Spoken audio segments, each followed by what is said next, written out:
رب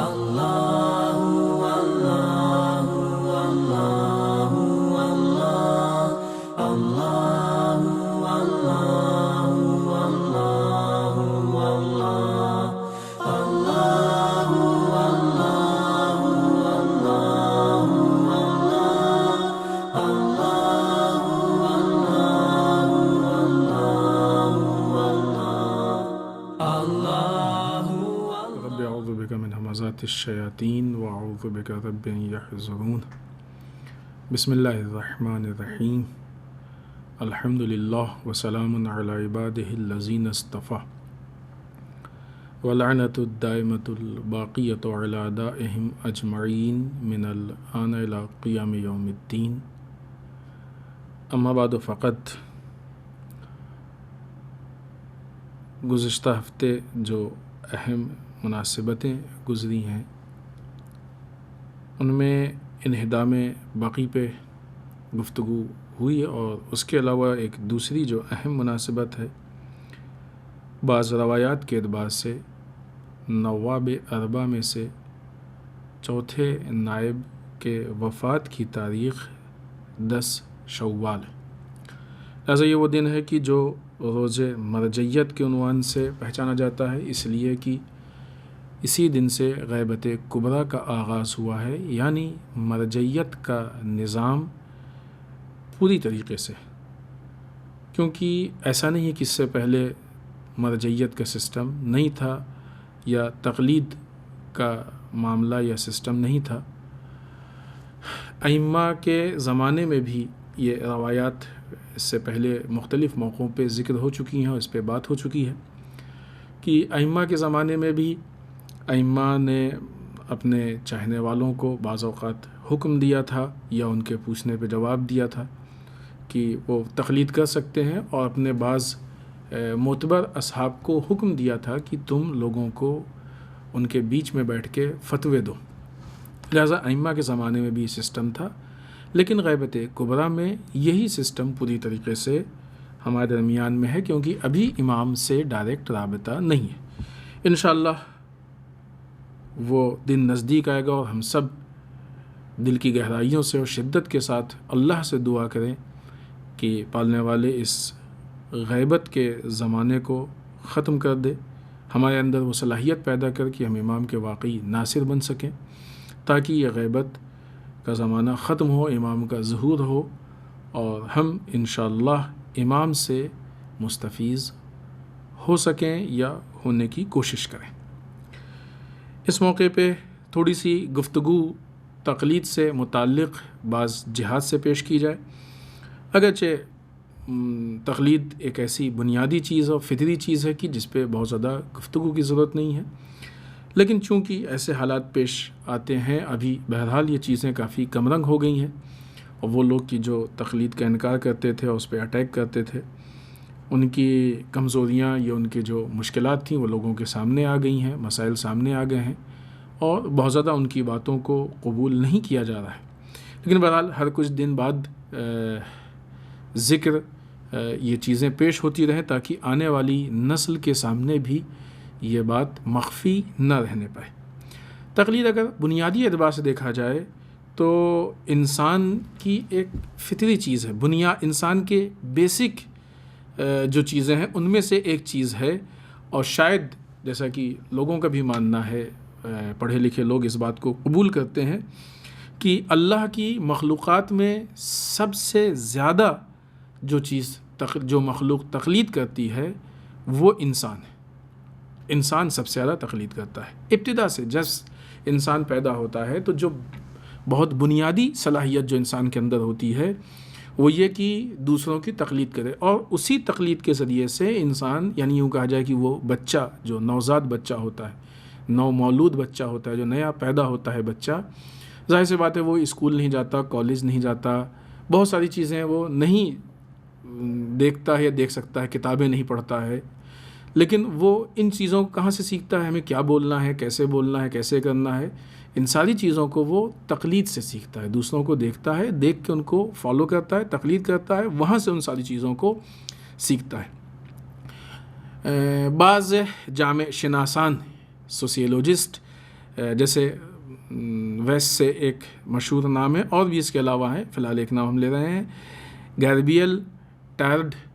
ان کا ماننا ہے کہ دنیا میں جتنی بھی ایجادات ہوئی ہیں، اختراعات، جو چیزیں دنیا میں لوگوں نے ایجاد کی ہیں یا دنیا کے سامنے لائی گئی ہیں، معاشرے میں پیش کی گئی ہیں، ان ساری چیزوں کی بنیاد تقلید پہ، یہ ساری چیزیں انہی تقلید کی بنیاد پہ جب انسان آگے بڑھتا ہے تو یہ چیزیں سامنے آتی ہیں، کہ اسی لیے یہ لوگ تقلید کو انسان کی زندگی کی بنیادی چیز محسوس کر رہے ہیں۔ تقلید جیسا کہ گفتگو کا آغاز اسی عنوان سے ہوا کہ انسان کی فطرت میں ہے، ہر چیز میں انسان تقلید کرتا ہے۔ اسی میں سے ایک شعبہ دین کا ہے، وہ دین کے اعتبار سے اس کے دلائل الگ، لیکن انسان کی فطرت میں تقلید ہے۔ جیسا کہ اگر یہ کہا جائے کہ تقلید نہیں کرنی چاہیے، نہیں، تو سبھی کرتے ہیں تقلید، اور ہر فیلڈ میں تقلید ہوتی ہے۔ لہٰذا وہ لوگ کہ جن کا اسلام سے تعلق نہیں ہے، تشیع سے تعلق نہیں ہے، اور یہ جو مرجعیت کا یہ سسٹم ہمارے یہاں ہے، اس سے تعلق نہیں، لیکن وہ بھی اس بات کو ماننے کو تیار ہیں، کہ بلکہ مانتے ہیں کہ تقلید انسان کی زندگی میں بنیادی چیز ہے۔ یقیناً انسان جو بھی مخلوقات ہے ان میں انسان ہے کہ جس کے پاس عقل ہے، اور اسی لیے انسان عاقل ہے، سمجھدار ہے، سمجھنے والا ہے، بہت ساری چیزوں کو جو ہے وہ جانتا ہے، اور جاننا اس کا طبیعی حق ہے۔ لیکن اگر انسان تقلید نہیں کرے گا تو یہ بہت ساری چیزوں کو وہ نہیں سیکھ سکتا ہے۔ لہٰذا جو اس کے اندر ایک مادہ پایا جاتا ہے جستجو کا، یہ جانے وہ جانے، اس چیز کے پیچھے جائیں، اس چیز کو دیکھے، تو یہ ساری چیزیں کہاں سے انسان لیتا ہے؟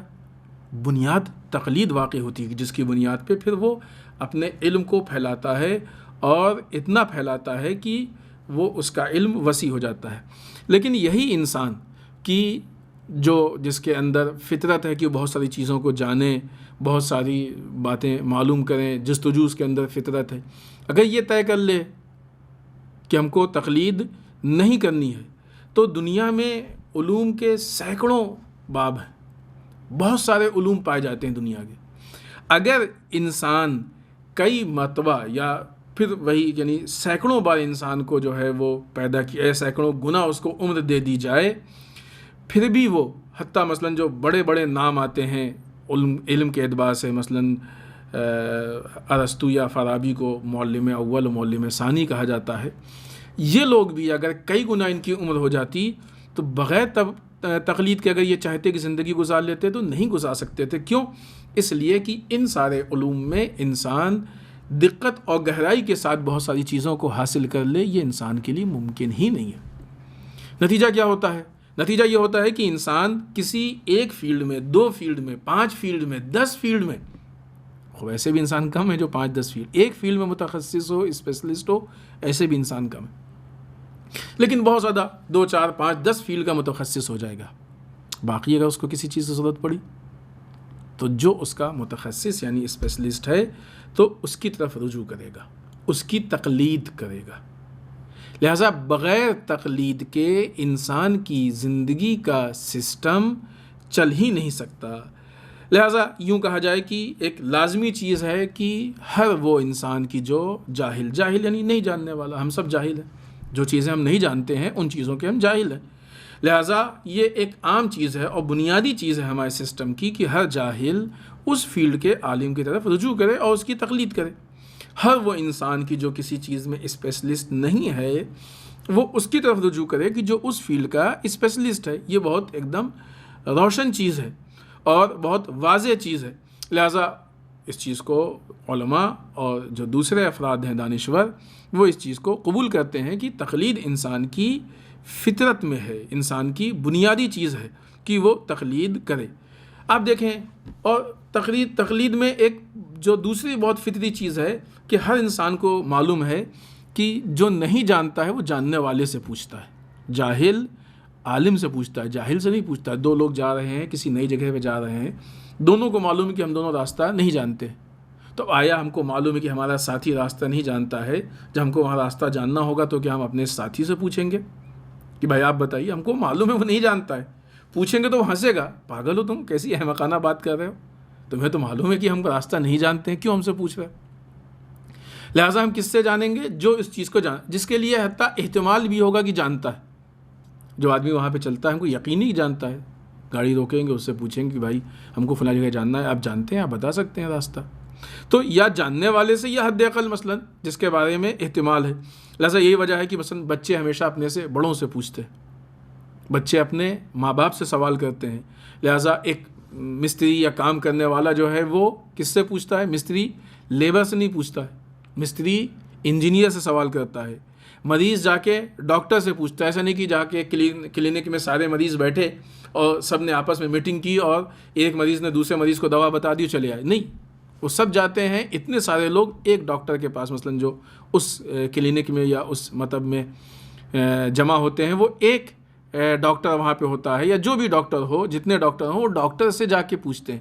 مریض سے نہیں پوچھتا ہے. مریض جا کے کس سے سوال کرتا ہے؟ ڈاکٹر سے سوال کرتا ہے.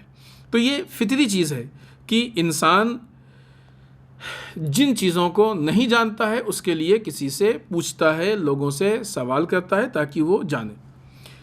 مکلف کے لیے ضروری ہے کہ جو بھی احکام شرعیہ ہیں ان پہ عمل کرنے کا راستہ ڈھونڈے. یہ راستے 3 طرح کے ہیں. پہلا طریقہ کیا ہے؟ خود اجتہاد کر لے، خود اس فیلڈ کا عالم بن جائے، اسپیشلسٹ بن جائے. اگر اجتہاد نہیں کر سکتا ہے تو اسی سے ملتی جلتی چیز ہے احتیاط. انسان احتیاط کر لے. اور اگر احتیاط بھی نہیں کر سکتا ہے تو اب اس کے پاس تیسرا اور آخری راستہ بچتا ہے تقلید کا. لہٰذا مرحلے اول میں جو لوگ کہتے ہیں کہ ہمیں تقلید نہیں کرنا ہے، اور تقلید تو ٹھیک ہے، آپ نہ کیجیے تقلید. یہ قوم کی ترقی ہوگی کہ قوم میں لوگ تقلید نہ کریں. لیکن اس کا مطلب یہ نہیں ہے مثلا ایک آدمی علاج کے لیے نہیں جا رہا، اس کا مطلب یہ نہیں کہ بیمار مر جائے بیماری سے. نہیں، اس کا مطلب یہ ہے کہ وہ پڑھ لکھ کے ڈاکٹر بن گیا ہے، خود تشخیص دے سکتا ہے، طے کر سکتا ہے کہ ہم کو کیا دوا کھانی ہے، لہٰذا اس لیے ڈاکٹر کے پاس نہیں جا رہا ہے. تو اچھی بات ہے، الحمدللہ پڑھ لکھ کے اس نے کمال کو حاصل کر لیا ہے. اچھی بات ہے کہ ہر انسان جو ہے مجتہد بن جائے. جب انسان اجتہاد کر لے گا، مجتہد بن جائے گا، تو اس کو تقلید کی ضرورت نہیں رہے گی. یا اس کے اندر اتنا علم پیدا ہو جائے، اتنی صلاحیت پیدا ہو جائے کہ وہ احتیاط کر لے. لیکن اگر اجتہاد نہیں کیا، احتیاط نہیں کر سکتا، اجتہاد نہیں کر سکتا، تو اب اس کے لیے مجبوری. تو ابتدائی مرحلے میں واجب تخیری ہے تقلید، اختیار انسان کو. یہ 3 آپشن ہے، 3 میں سے کسی ایک کو اپنا لے. لیکن اگر پہلے آپشن کو نہیں اپنا سکتا، دوسرے کو نہیں اپنا سکتا ہے، تو اب آخری مرحلہ واجب ہو گیا ہے. اب اس کو تقلید کرنا ہی کرنا ہے. بغیر تقلید کیے ہوئے وہ اپنی ذمہ داریوں کو انجام نہیں دے سکتا، ممکن ہی نہیں ہے. تقلید کے وجوب کے لیے 2 چیزوں سے، 2 پوائنٹ سے علماء استناد کرتے ہیں، علماء اس کی دلیل پیش کرتے ہیں. پہلی چیز یہ کہ اصل انسان کے فطرت میں ہے، وہ اس اعتبار سے کہ ایک فطری قانون ہے کہ انسان ضرر جو ہے اس کو دور یا اس سے دور رہنے کی کوشش کرتا ہے. جس چیز میں بھی اس بات کا احتمال ہو کہ اس سے ہم کو نقصان ہو سکتا ہے یا اس میں ہمارا نقصان ہے، تو انسان اس سے بچنے کی کوشش کرتا ہے. یہ جو احکام کا سلسلہ ہے، جو اللہ کی طرف سے قوانین آئے ہیں اور جس کے لیے اللہ نے معین کیا کہ تم اس پہ عمل کرو، خب یہ تمہیں معلوم ہے کہ اللہ نے قانون بنایا ہے، اس میں کوئی شک نہیں. سارا مسئلہ یہ ہے کہ ان قوانین تک پہنچے کیسے. یہ جو اجتہاد و تقلید کی ساری باتیں ہیں، وہ باتیں اس لیے ہیں کہ جو اللہ کے قانون ہیں، ان قانون تک پہنچنے کا راستہ کیا ہوگا. آیا ان قانون تک پہنچنے کا راستہ اجتہاد ہوگا یا احتیاط ہوگا یا تقلید ہوگا. تو اب یہ جو قانون ہیں، یہ وہ قانون ہیں کہ جو ہمارے، اگر ہم ان قوانین پہ عمل نہیں کریں تو ہم کو نقصان ہو سکتا ہے، ہم ضرر میں پڑ سکتے ہیں، ہم خطرات میں پڑ سکتے ہیں. مثلا ایک آدمی رول ہے، اصول ہے کہ مثلا روڈ پہ ایسے چلے. خب اس کو قانون معلوم ہوگا، جب معلوم ہوگا تو قانون کو فالو کرے گا تاکہ وہ ایکسیڈنٹ سے بچ جائے.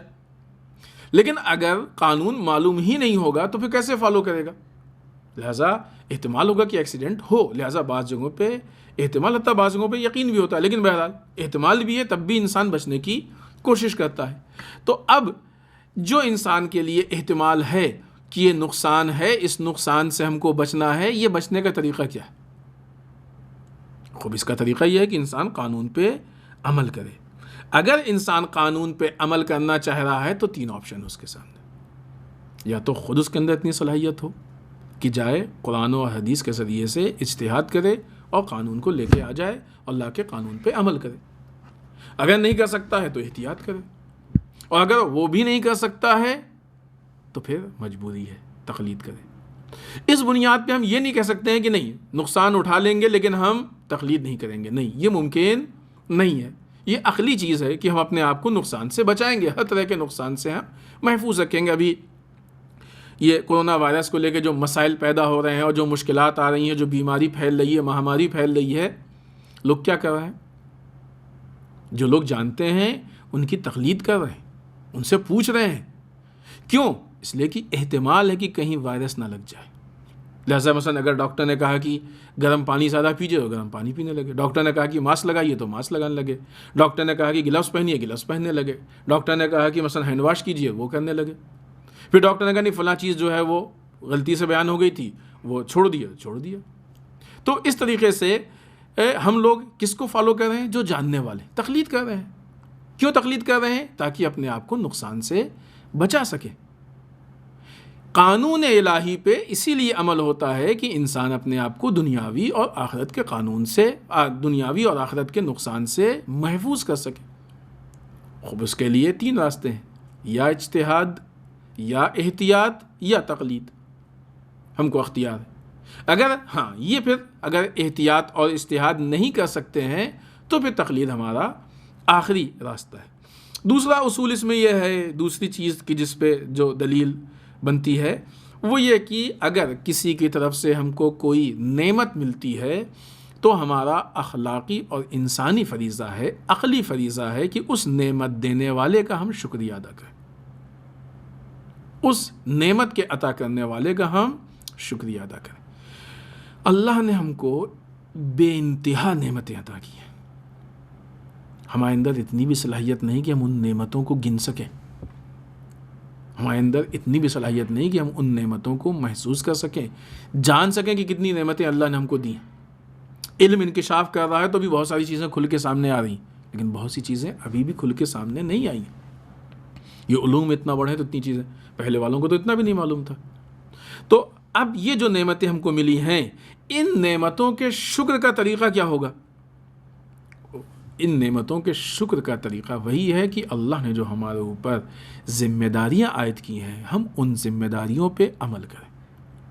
ان ذمہ داریوں پہ جب عمل کرنا چاہیں گے، اللہ کا شکر ادا کرنا چاہیں گے، تو اس کا راستہ کیا ہوگا؟ اس کا طریقہ کیا ہوگا؟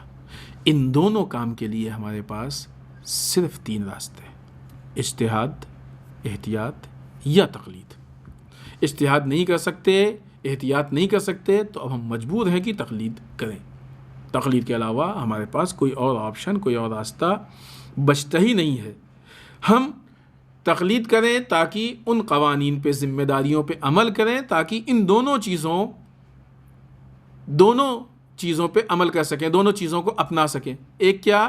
اپنے آپ کو نقصان سے بچا سکیں، دوسرے اس نعمت دینے والے کا شکر ادا کر سکیں۔ کوئی ایک گلاس پانی بھی ہم کو دے دیتا ہے تو ہم اس کے لیے تھینکس کہتے ہیں۔ جو اس پانی کا خلق کرنے والا ہے، کیا اس کے شکریہ کا حق نہیں بنتا ہے؟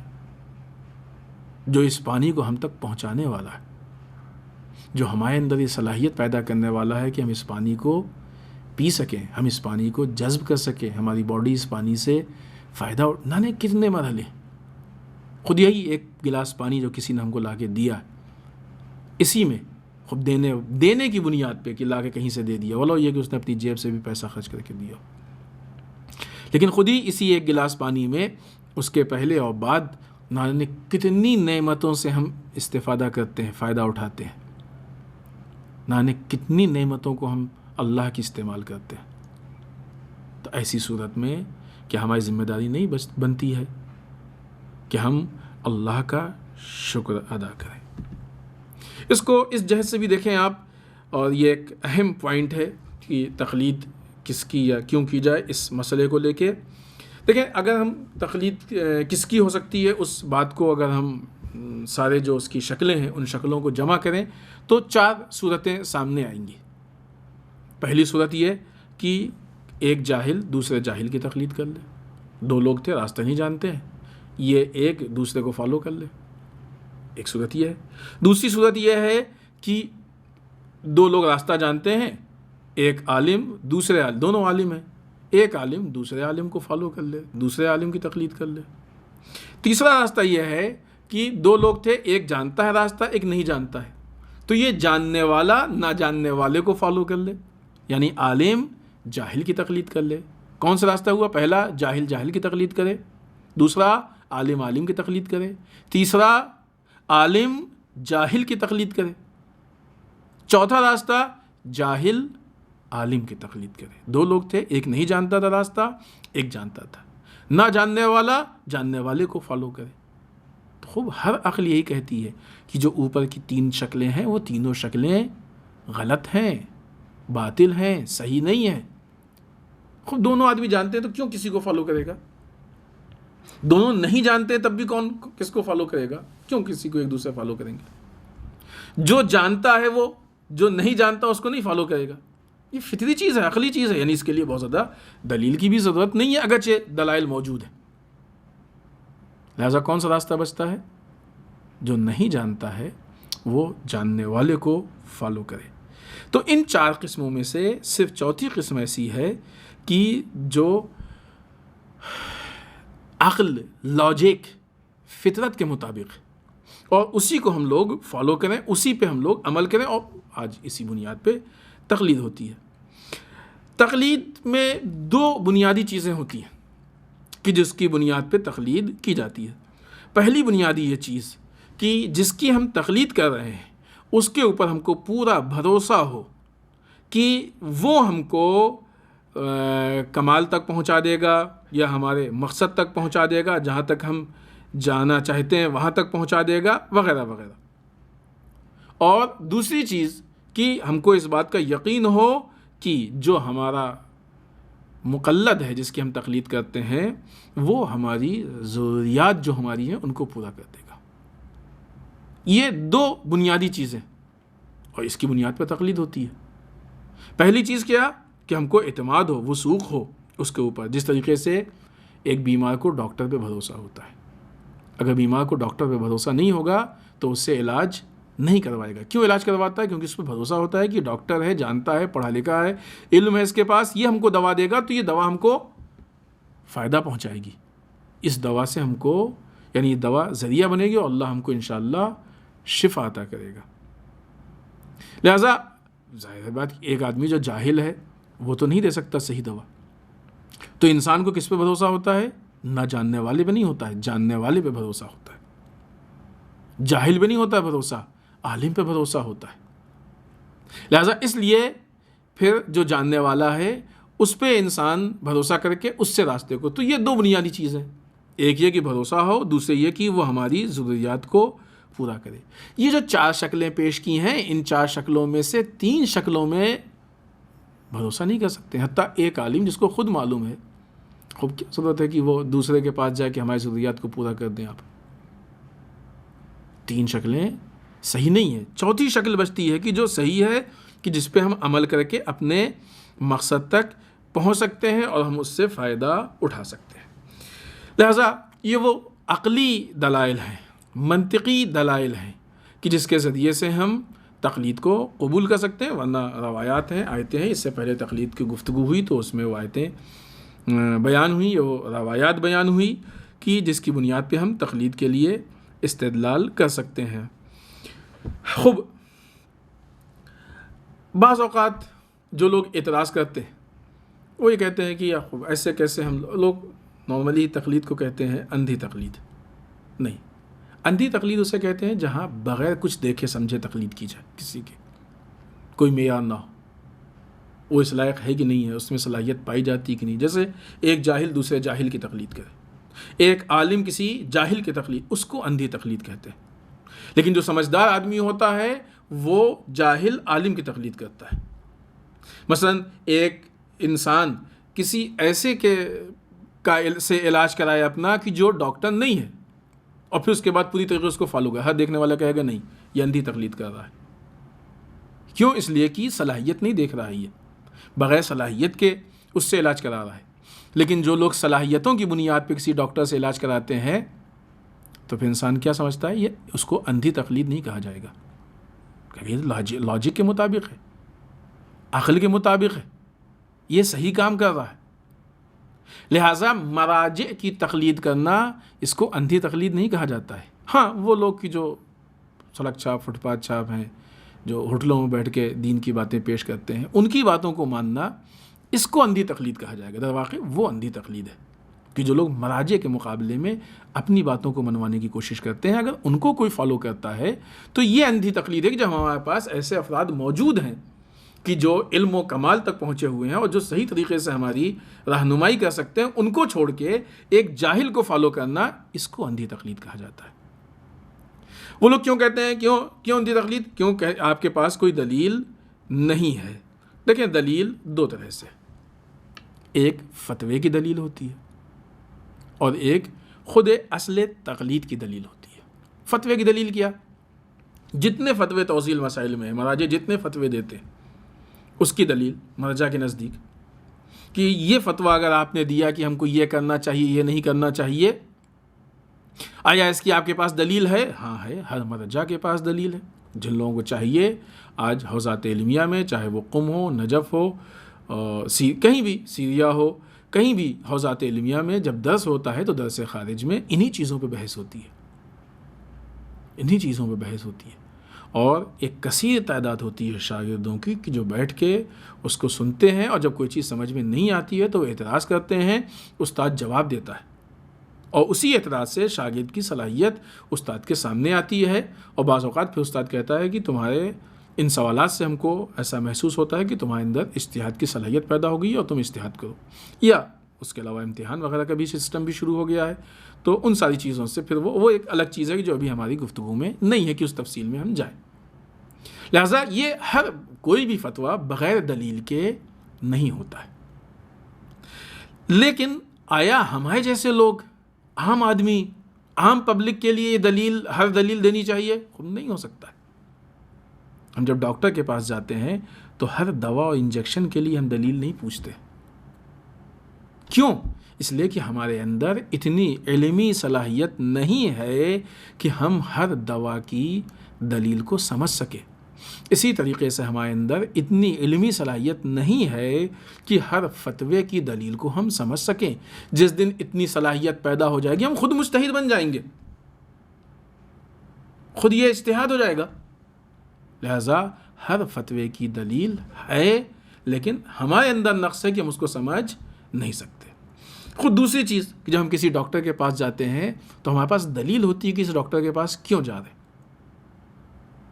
دنیا میں بہت سارے ڈاکٹر ہیں، ان سارے ڈاکٹرز کے بیچ میں اس کا انتخاب کیوں کیا ہم نے؟ اسی طریقے سے جب ہم کسی مجتہد کی تقلید کرتے ہیں تو ہمارے پاس دلیل ہوتی ہے کہ ہم اس مجتہد کی تقلید کیوں کر رہے ہیں. الحمدللہ آج کثیر تعداد میں مجتہدین موجود ہیں. اتنے سارے مجتہدین میں سے فلاں مجتہد کی تقلید کیوں کر رہے ہیں؟ خوب یہ دلیل ہے ہمارے پاس، اور وہ دلائل ہیں جو سامنے دیے جاتے ہیں، جس کی بنیاد پہ مثلاً مجتہد بننے کے لیے اصل جو اجتہادی ہے، جس کی بنیاد پہ ہم نہیں کہہ سکتے مجتہد، یا جس کی بنیاد پہ ہم یعنی بغیر وہ ہو تو مجتہد نہیں کہہ سکتے ہیں بغیر اجتہاد کے. تو اب جب مجتہد کا تو اس کا مطلب کہ اجتہاد کیا ہے اس نے. لیکن صرف اجتہاد کی بنیاد پہ تو نہیں، بہت سارے مجتہدین ہیں. پھر عالمیت، یہ اور محفوظ ترین راستہ ہے کہ سب مجتہد ہیں، سب کے اندر صلاحیت پائی جاتی ہے کہ قرآن و حدیث کے ذریعے سے احکام کو اللہ کے معلوم کر لیں. لیکن عالم یعنی یہ بنسبت دوسروں کے زیادہ علم رکھتا ہے، لہذا اس کے یہاں غلطی ہونے کے چانسز سب سے کم ہیں. عقل مند انسان عالم کے پاس جائے گا جو سب سے زیادہ جانتا ہو. اس کے علاوہ جو امام عسکری علیہ السلام کی روایت ہے کہ جس میں اپنے نفس پہ کنٹرول رکھتا ہو، خواہشات کی مخالفت کرتا ہو، اپنے مولا کے امر کی، یہ جو شرائط ہیں، یہ سارے شرائط دیکھنے کے بعد پھر ہم کسی مجتہد کی تقلید کرتے ہیں. تو ہمارے پاس اس کی دلیل ہوتی ہے کہ ہم فلاں کی تقلید کر رہے ہیں تو کیوں کر رہے ہیں. لہٰذا اب اس کو ہم اندھی تقلید نہیں کہہ سکتے.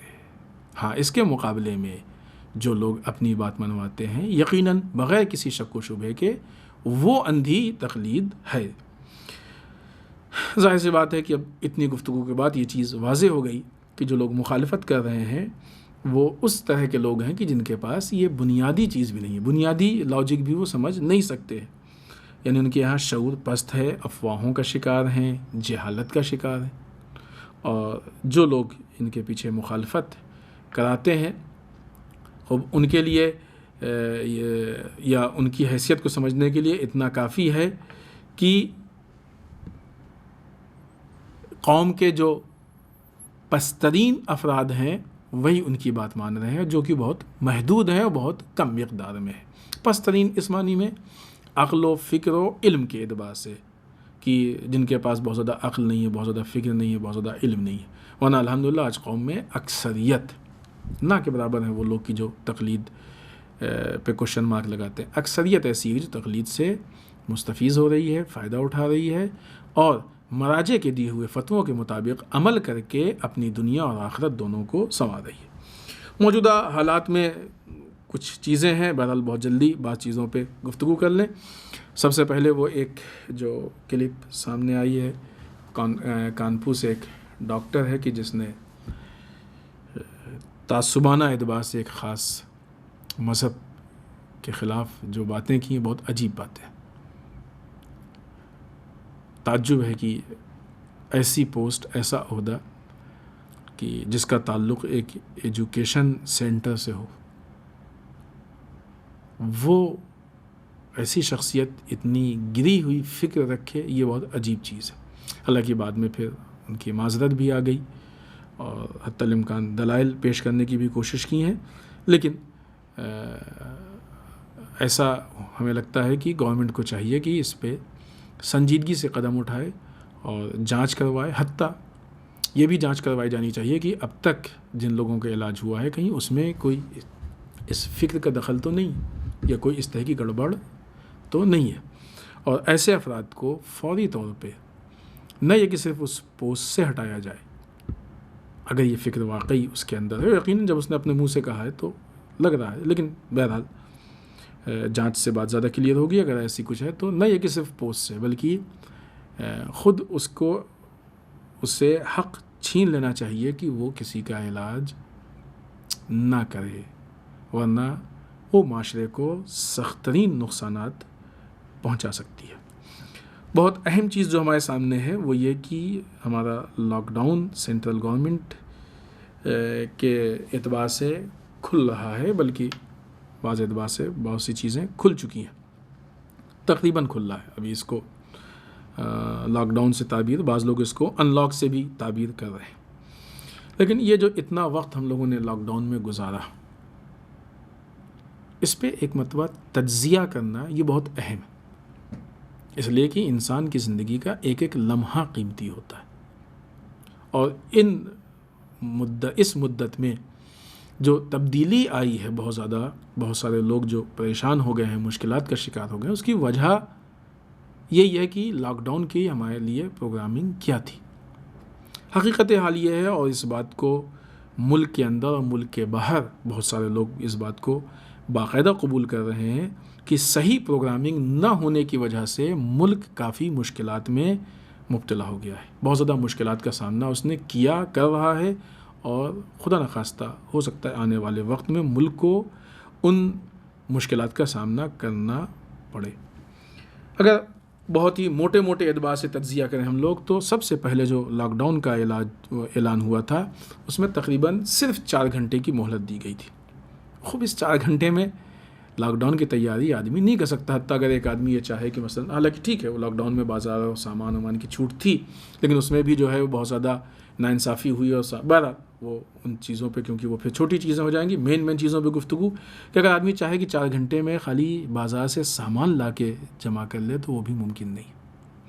پھر جبکہ ہمارے یہاں ایک اچھا خاصا طبقہ ایسا ہے کہ جو مزدور اپنے وطن سے باہر کام کرتے ہیں اور پھر واپس جانا، یہ وہ جہاں رہتے ہیں وہاں کے مسائل اور مشکلات، تو بغیر کسی مہلت کے لاک ڈاؤن، اس سے غریب مزدوروں کو کافی مشکلات کا سامنا کرنا پڑا ہے۔ ایک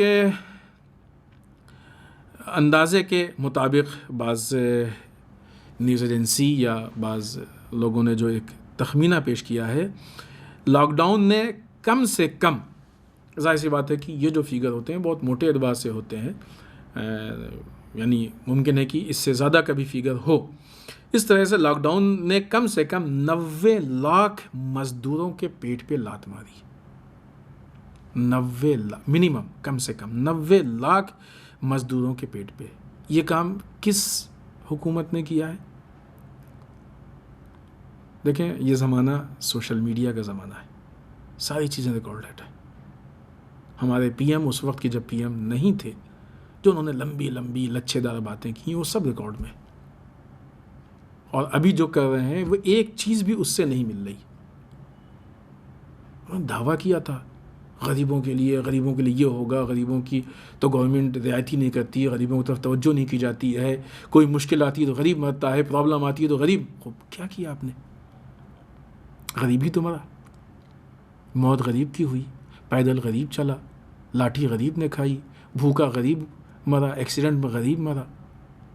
ساری مصیبت تو غریبوں پہ آ کے گری، سارے مسائل تو غریبوں کے لیے پیش. یہ 90 لاکھ لوگوں کے پیٹ پہ جو لات ماری گئی اور جو ان کا روزگار چھنا ہے، یہ آگے کی اپنی زندگی کیسے مینیج کر پائیں گے؟ اور نہ یہ کہ صرف روزگار کے اعتبار سے تو جن لوگوں پہ اثر ہوا ہے وہ ایک تعداد الگ ہے.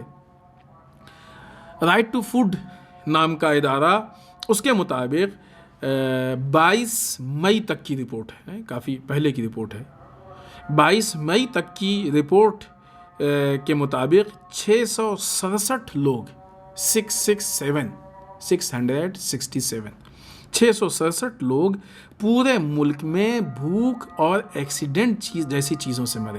یعنی کورونا سے مرنے والے نہیں ہیں، یہ لوگ پورے ملک میں بھوک سے یا ایکسیڈنٹ سے مرے. کورونا کی وجہ سے، جب کورونا کی وجہ سے یہ حالات خراب ہوئے ہیں تو بھوک کے مسائل پیدا ہوئے، گئے ہیں تو ایکسیڈنٹ کے مسائل پیدا ہوئے، وغیرہ وغیرہ. تو بنیاد تو یہی چیز تھی نا. اور جو اصل بنیاد کیا تھی کہ ہماری صحیح پروگرامنگ نہ ہونا. انڈین پبلک ہیلتھ ایسوسی ایشن کی جنرل سیکریٹری ڈاکٹر سنگھمترا گھوش کا کہنا ہے کہ پی ایم نریندر مودی نے 24 مارچ کو کووڈ-19 پر بات کرنے کے لیے ایک میٹنگ بلائی تھی، لیکن لگتا ہے کہ لاک ڈاؤن کو لے کر فیصلہ پہلے ہی ہو چکا تھا. یہ بات بہرحال بہت سارے لوگوں کے ذہن میں ہے کہ شاید لاک ڈاؤن کے لیے جلد بازی کی گئی ہے. کئی اعتبار سے جلد بازی، کیونکہ اور پہلے سے ہم لوگوں کو معلوم تھا، پہلے سے ہم لوگ اس کی آمادگی کر سکتے تھے، پہلے سے اعلان کر سکتے تھے، پہلے سے تیاری کر سکتے تھے دوسرے چیزوں کو پہلے. لہٰذا ایسا ماننا ہے لوگوں کا کہ لاک ڈاؤن آخری راستہ ہونا چاہیے تھا. ہم لوگوں نے پہلے ہی قدم لاک ڈاؤن کا اٹھا لیا. اور آج آپ دیکھیں کہ ملک کے حالات کئی اعتبار سے خراب ہیں. خود یہ کہ مزدور، بہرحال ہم کو معلوم ہے، ایسا نہیں ہے کہ ہماری گورنمنٹ مزدوروں کے بارے میں نہیں جانتی تبھی تو اس نے اتنی بڑی بڑی باتیں کی تھی سطح میں آنے سے پہلے. لیکن اس کے باوجود بھی مزدوروں کے گھر جانے کے لیے ہمارے پاس کوئی بھی پروگرامنگ نہیں تھی. اگر اس کے لیے بھی صحیح پروگرامنگ ہوتی تو شاید اتنا یہ کووڈ-19 کورونا وائرس نہ پھیلتا، کیونکہ بہت سی جگہوں پہ مزدور جمع ہو گئے. اب ظاہر سی بات ہے کسی کے ہے تو وہ پھیلے گا. پھر جب جمع ہوئے یہاں پہ انہوں نے ایک دوسرے سے متاثر ہوئے، ایک دوسرے سے وائرس پھیلا، پھر یہ یہاں سے اس وائرس کو لے کے ان علاقوں تک یقیناً گئے ہوں گے. ظاہر اپنے گھر گئے، تو اب اگر ان افیکٹ ہو گئے ہیں تو انہی کے ذریعے وہاں پہ پہنچا ہوگا کہ جہاں پہ ویسے نہیں تھا پہلے، یہ نارمل حالات میں نہیں تھا. یا اگر ہمارے پاس صحیح پروگرامنگ ہوتی تو وہاں پہ نہیں پہنچتا. لیکن چونکہ پروگرامنگ نہیں تھی تو اس لیے شاید یہ ان وسائل سے نسبتاً زیادہ پھیلا ہے. کھولنے کی بھی جو روش ہے اس کے لیے بھی جو لوگوں کی نظر ہے اور لوگ جو تحلیل کر رہے ہیں وہ بھی بہت مناسب روش نہیں لگ رہی ہے. کھولنے کے لیے بھی ایک اہم پروگرامنگ کی ضرورت ہے. بالخصوص اسکول کے لیے ہم کو بہت اہم پروگرامنگ کی ضرورت ہے، کیونکہ ظاہر سی بات ہے کہ وہاں پہ بچے ہیں، نوجوان ہیں ہمارے. ان کی دو پرابلم ہوتی ہے، ایک یہ کہ خود بچے ہیں کہ جلدی ان پہ افیکٹ ہوتا ہے. دوسری چیز یہ کہ بچے ہیں، بڑے لوگ احتیاط زیادہ کر لیتے ہیں، وہ اپنے کو کنٹرول کر لیتے ہیں، وہ چھوئیں گے نہیں ہر چیز. چھو لیا تو مثلا اگر کھجلی ہو رہی ہے ناک میں تو کنٹرول کر لیں گے. لیکن بچے اتنا کیئر نہیں کر پاتے ہیں، وہ ہر چیز کو چھو بھی لیں گے، ہر جگہ کھجا بھی لیں گے، سب کچھ کر لیں گے، تو اسکولوں میں بھی اس کے پھیلنے کے خطرے زیادہ ہیں۔ خوب ظاہر سی بات ہے کہ ان ساری چیزوں کے لیے بھی ہم کو غور و فکر کرنا چاہیے۔ اس بیچ جو بڑی، چونکہ بات پہلے ہی ہوئی ہے، وقت کم ہے، اس لیے بہت موٹی موٹی چیزوں پہ بات ہو رہی ہے، جو بہت بڑی غلطیاں ہمارے درمیان ہوئی ہیں، اگر ہم ان غلطیوں کو دیکھیں تو اس کے اعتبار سے ایک بہت بڑی غلطی ہے نمستے ٹرمپ کہ جس کی وجہ سے گجرات میں، احمد آباد میں، ٹھیک ہے کہ میڈیا نے اس کو بہت زیادہ کوریج نہیں دیا ہے، لیکن کیوں نہیں دیا وہ آپ لوگ بہتر سمجھتے ہیں، لیکن وہاں پہ بہت پھیلا ہے، تیزی سے پھیلا، بہت زیادہ پھیلا ہے۔ اسی طریقے سے ایم پی کی حکومت، وہ بھی ایک بہت بڑا ذریعہ اور ریزن بنا ہے۔ مزدوروں کا جمع ہونا مزدوروں کا، کیوں؟ اس لیے کہ ہمارے پاس کوئی بہت مناسب پروگرامنگ نہیں تھی۔ بیچ میں تالی کہ اس کی بنیاد پہ لوگوں کا جلوس نکلنا، یا دیا اور ٹارچ وغیرہ، اس میں بھی لوگ جمع ہوئے نکل کے ناچ گا رہے ہیں، یا خود وہ افراد کی جن کا تعلق حکومت سے، ہم نے کسی گفتگو میں وہ موارد گنائے ہیں کہ جہاں پہ حکومت کے افراد نے قانون کی مخالفت کی ہے اور لاک ڈاؤن کا مذاق اڑایا، دھجیاں اڑائی، ایسے بہت سارے موارد ہیں۔ لہٰذا حکومت کے افراد، انہوں نے قانون کی رعایت نہیں کی ہے، لاک ڈاؤن کی رعایت نہیں کی ہے، انہوں نے خود کو قانون سے بالا سمجھا ہے، لہٰذا وہ بھی مسائل، وہ بھی غلطیاں ہیں۔ اور ایک بہت بڑی غلطی جو اس میں کہ وہ جو دارو اور شراب کو بیچ میں کھولا گیا اور کثرت سے لوگ جا کے وہاں پہ جمع ہو گئے، ظاہر سی بات ہے کہ وہاں سے بھی یہ چیز پھیلی جائے گی۔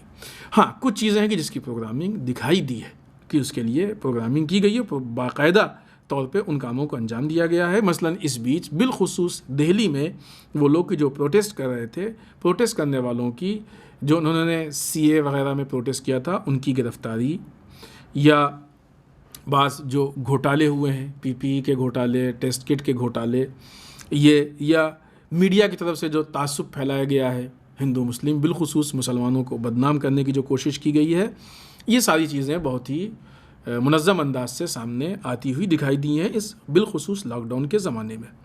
ایسی صورت میں بہرحال ابھی جب گورنمنٹ نے اس طرح کے اعلان کیا ہے، قدم بڑھایا ہے، تو ہماری بھی اپنی ایک ذمہ داری ہے اس اعتبار سے کہ ہم ایک ہندوستانی اور ہندوستان کے شہری ہیں، لہٰذا ہم اپنی ذمہ داریوں پہ عمل کریں اور خود اپنی حفاظت کے لیے احتیاط کریں۔ لہٰذا ہینڈ واش جتنے کثرت سے ہو اتنا اچھا ہے، ہم اپنے کو محفوظ رکھ سکتے ہیں۔ سوشل ڈسٹینسنگ کی ہم لوگ رعایت کریں، اگر باہر بھی نکل رہے ہیں کہیں بھی تو وہ دوری باقی رکھیں، کیونکہ لاک ڈاؤن ختم ہوا ہے، وائرس ختم نہیں ہوا ہے۔ ماسک، حالانکہ ماسک کو لے کے ڈاکٹرز کے درمیان میں اختلاف ہے، بہت سارے مسائل بھی ہیں، لیکن بہرحال ہمارے ملک کا قانون ہے اور ہماری ذمہ داری ہے کہ ہم اپنے ملک کے قانون کو فالو کریں، لہٰذا ماسک ہم لوگ ان چیزوں کی اگر رعایت کرتے ہیں تو انشاءاللہ امید یہ ہے کہ ہم سب اپنی صحت اور سلامتی کو باقی رکھ سکتے ہیں، اور اس طریقے سے یقیناً ہماری ذمہ داری ہے کہ اس مہاماری میں لڑنے کے لیے ہم اپنی گورنمنٹ کی ہر ممکنہ ہیلپ کریں تاکہ اس وبا سے پورے ملک کو نکال سکیں۔ انٹرنیشنل لیول پہ ایک مسئلہ ہے کہ جو بہت تیزی سے آ رہا ہے، اگرچہ وقت بہت زیادہ نہیں لیکن اتنا اہم مسئلہ ہے کہ اس کو چھوڑا نہیں جا سکتا ہے، وہ یہ کہ امریکہ میں، یو ایس میں کثرت سے پروٹیسٹ ہو رہا ہے، اور اتنی کثرت سے کہ ابھی ایسا کہا جا رہا ہے کہ امریکہ جل رہا ہے، اور ظاہر سی بات ہے کہ تعبیراً یہ بات غلط نہیں ہے۔ الگ الگ نیوز ہیں، کسی نے کہا کہ 140 شہروں سے زیادہ جگہوں پہ جو ہے یہ پروٹیسٹ پھیل گیا ہے، اور کتنے شہر میں کرفیو ہو کیا ہے، لہذا حالات بہت زیادہ خراب ہیں۔ اس کی اصل بنیاد کہ وہ ایک شخص کی جارج فلائیڈ کی، جس کو جو افریقی اور امریکی اس کا تھا، اس کو پولیس نے جس بے دردی سے قتل کیا ہے، وہ بنیاد ہے۔ لیکن اگر دیکھا جائے تو مسئلہ ایک دن کا نہیں ہے یا ایک قتل کا نہیں ہے۔ جو امریکہ کی روش ہے، جو امریکہ کی پولیٹکس ہے، جو امریکہ کے حالات ہیں، اس میں اگر دیکھا جائے تو جو ایک مسلسل طولانی مدت سے وہاں پہ رنگ والا جو بھید بھاؤ موجود ہے، گورے اور کالے کا جو بھید بھاؤ موجود ہے، جو تعصب موجود ہے، یہ وہ لوگوں کے اندر غم و غصہ ہے کہ جو مسلسل بھرا ہوا ہے ایک عرصے سے، اور جو جس بنیاد پر ان کو ذلیل کیا جاتا تھا، ان کو کمتر محسوس کرایا جاتا تھا، وہ غم و غصہ ان کے اندر بھرا ہوا تھا، اور نہ یہ کہ صرف ان لوگوں میں بھرا تھا کہ جو رنگ کے اعتبار سے سیاہ پوش تھے یا کالے تھے، نہیں، جو انصاف پسند گورے ہیں یا سفید رنگ کے ہیں ان کے اندر بھی ان کو بھی پسند نہیں تھا. لہٰذا آپ دیکھیں نا پروٹیسٹ میں بہت سے لوگ وہ بھی شامل ہیں کیونکہ وہ حق و انصاف کی لڑائی لڑنا چاہتے ہیں. تو یہ ایک بہت بڑا وہ ہے، چونکہ وہ پالیٹکس وہاں کی اس کی، اور اس سے وہ لوگ بہرحال پالیٹکس میں فائدہ اٹھاتے ہیں، اور جب بھی تعصب کی پالیٹکس ہوتی ہے تو اس کا نتیجہ یہی ہوتا ہے.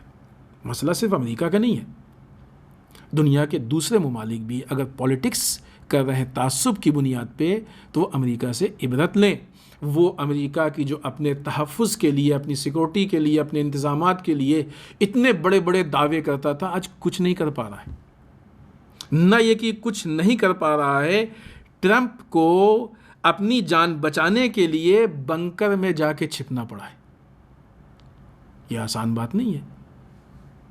دنیا کا پاورفل انسان اپنے کو سمجھتا تھا، ذرا سا پروٹیسٹ ہوا، اب یہ اس بات کی دلیل ہے کہ وہاں کی گورنمنٹ یا وہاں کے جو اس طرح کے افراد ہیں پولیس وغیرہ، وہ پروٹیسٹ کرنے والوں کے سامنے کس حد تک مجبور ہو چکے ہیں. ان کو اپنی کمزوری کا احساس ہو رہا ہے، وہ کس حد تک اپنے آپ کو کمزور محسوس کر رہے ہیں. خود ٹرمپ اپنے آپ کو کتنا، بالخصوص آپ دیکھیں تو اس پورے معاملے میں جو ٹرمپ کی روش ہے، جو بیانات ہیں ٹرمپ کے، وہ نہایت نامعقول اور احمقانہ ہے. کہ ٹرمپ کے بیان نارملی تشدد کو ہوا دے رہے ہیں، بڑھاوا دے رہے ہیں تشدد کو، جس کے نتیجے میں بعض چیزیں سامنے آئی ہیں. پولیس نے ٹرمپ کی، پولیس کے ایک اعلیٰ عہدیدار نے ٹرمپ کے بیان کی مذمت کی ہے، مخالفت کی ہے، نہ ہی مذمت و مخالفت کی ہے، طنز کیا ہے ٹرمپ پہ. کہ اگر کچھ نہیں ہے بولنے کے لیے تو تم چپ تو رہو، بول کے ہمارا، یعنی مقصد تو یہ ہے کہ تم بول کے ہمارا کام خراب کر رہے ہو، تمہیں کیا، تم تو وائٹ ہاؤس میں بیٹھے بیٹھے بول رہے ہو، جیسے کہا جائے یہاں کی دیسی لینگویج میں تم تو خالی ٹائم بول رہے ہو. لیکن پروٹیسٹ کرنے والوں کو فیس تو ہم کو کرنا پڑ رہا ہے، پولیس فیس کر رہی ہے، وہاں سے بول کے اور ان کو مشتعل کر دیتے ہیں، تشدد ان کے اندر پیدا کر دیتے ہیں، پھر جا کے فیس تو کرتی ہے پولیس. تو وہ احمقانہ جو بیانات آ رہے ہیں اس کا اثر یہاں پہ دکھ رہا ہے، فیلڈ ورک پہ دکھ رہا ہے. اسنیپ چیٹ نے ٹرمپ کے اکاؤنٹ کو پروموٹ کرنے سے روک دیا، اسی لیے کہ اس کے بیانات جو ہیں وہ بہت ہی تشدد والے ہیں. سابق امریکی صدر پریزیڈنٹ باراک اوباما کا کہنا ہے کہ جارج فلائیڈ کی پولیس کی تحویل میں جو ہلاکت ہے اس کے بعد ملک گیر احتجاج نے لوگوں کو بیدار کر دیا اور امریکہ کو بدلنے کا موقع فراہم کیا. یعنی کیا مطلب؟ باراک اوباما اس بات کو محسوس کر رہے ہیں کہ یہ جو پروٹیسٹ ہو رہے ہیں یہ پروٹیسٹ امریکہ کو بدل سکتے ہیں، چینج کر سکتے ہیں، تبدیل کر سکتے ہیں. معلوم یہ ہوا کہ جو سارے دعوے تھے امریکہ کے کہ ہم یہ ہیں وہ ہیں اور یہ کر لیں گے وہ اکھاڑ لیں گے، یہ سارے دعوے کھوکھلے تھے، یہ سارے دعوے بیکار تھے. خاص کر کے اگر امریکہ کی حالات کو آپ دیکھیں اور پولیٹیکل جو اس کے ایکٹیویٹی سے دیکھیں تو امریکہ دوسرے ممالک میں جو اس طرح کے حالات ہوتے تھے اس میں امریکہ کا رویہ بہت اچھا نہیں ہوتا تھا. بہرحال اوورآل جو بھی اس مقتول پہ جس کو قتل کیا گیا ظلم ہوا اس کی ہم مذمت کرتے ہیں، وہ صحیح نہیں ہوا ہے اس کی مذمت کرتے ہیں. پروٹیسٹ کرنے والے کو پرامن طریقے سے پروٹیسٹ کرنے کا پورا حق ہے، لیکن آگ لگانا، لوٹنا، یہ ساری چیزیں جو بہرحال مناسب نہیں ہیں، غلط ہیں، یہ ان کو نہیں کرنا چاہیے. ہاں لیکن ان کو اپنی مانگ رکھنا چاہیے، ان کو حق ہے کہ اپنی مانگ رکھیں. کیوں؟ اس لیے کہ وہ امریکن نیشنلٹی والے ہیں، وہاں کے ناگرک ہیں، وہ اپنی مانگ رکھیں اور گورنمنٹ کی ذمہ داری ہے کہ ان کی مانگ کو پورا کرے. بعض جگہوں پہ جو پولیس کے کچھ اسٹیٹمنٹس ایسے دیکھنے میں آئے کہ وہ کہہ رہے ہیں کہ ہم چاہتے ہیں کہ ترحم سے، رحم کے ذریعے اس مسئلے کو حل کریں. یہی صحیح راستہ ہے، رحم کے ذریعے سے ہی اس مسئلے کو حل کرنا چاہیے. یہاں پہ بہرحال ہم ان 2 پوائنٹ پہ اور بات کرنا چاہتے تھے لیکن ابھی وقت بہت زیادہ ہو گیا، لہٰذا ہم گفتگو ختم کر رہے ہیں. وہ ممالک کہ جو امریکہ کی پالیٹکس کو فالو کر رہے ہیں یا کرتے ہیں یا اس کو اپنا آئیڈیل سمجھتے ہیں، وہ عبرت لیں، درس لیں. وہ ممالک کی جو امریکہ پہ پھولتے ہیں کہ امریکہ ہمارے لیے یہ کر لے گا وہ کر لے گا، وہ درس لیں، عبرت لیں. آج اپنے معاملے میں کتنا محتاج و مجبور دکھائی دے رہا ہے امریکہ، اور اس کے پاس اتنی بھی عقل نہیں ہے کہ اتنے معاملے کو سدھار سکے. ایک $20 کے معاملے کو نہیں سنبھال سکا اور آج اس $20 کے لیے پورا ملک جل رہا ہے. کیسے ہم اس سے توقع رکھ سکتے ہیں؟ کیوں؟ اس لیے کہ ان کے پاس صحیح حکمت عمل، ان کے پاس صحیح سیاست نہیں ہے، حکمت عملی نہیں ہے. اور جو بھی اس طرح کے ظالم حکمران ہیں، باطل حکمران ہیں، ان کے جو بھی نتائج ہیں وہ ہمارے سامنے. انشاءاللہ اس کے بعد ہم اس پہ بھی کسی گفتگو میں بات کریں گے. ایک بات جس پہ ہم کو تیزی سے بات کرنی تھی لیکن بہت جلدی سے ہم صرف ذکر کر کے نکل جائیں کہ ہندوستان کی سرحد میں جو چائنا کے گھسنے کی خبر ہے، یہ خبر ہمارے لیے بہت اچھی نہیں ہے. ہم لوگ سب اس کی مذمت کرتے ہیں کیونکہ ہمارے ملک کی سرزمین ہماری سرزمین ہے. کسی دوسرے ملک کو اس پہ قبضہ کرنے کا کوئی حق نہیں ہے. اس سلسلے میں گورنمنٹ کو چاہیے کہ جواب دے. اگر گورنمنٹ ملک کے اندرونی اور باہری حالات کو نہیں سنبھال سکتی ہے تو اس کی دیش بھکتی کا ثبوت یہ ہے کہ جو لوگ سنبھال سکتے ہیں حکومت کو ان کے حوالے کر دے تاکہ ملک محفوظ رہے. اپنی حکومت گورنمنٹ کو بچانے کے لیے آپ ملک کو داؤں پہ نہ لگائیے. ملک ہے تو ہم سب ہیں. آپ کے وجود سے سب کا وجود نہیں ہے، لیکن ہاں اگر ملک محفوظ ہے تو سب محفوظ ہیں. اگر ملک محفوظ نہیں رہے گا تو عوام محفوظ نہیں رہے گی. والسلام علیکم ورحمۃ اللہ وبرکاتہ.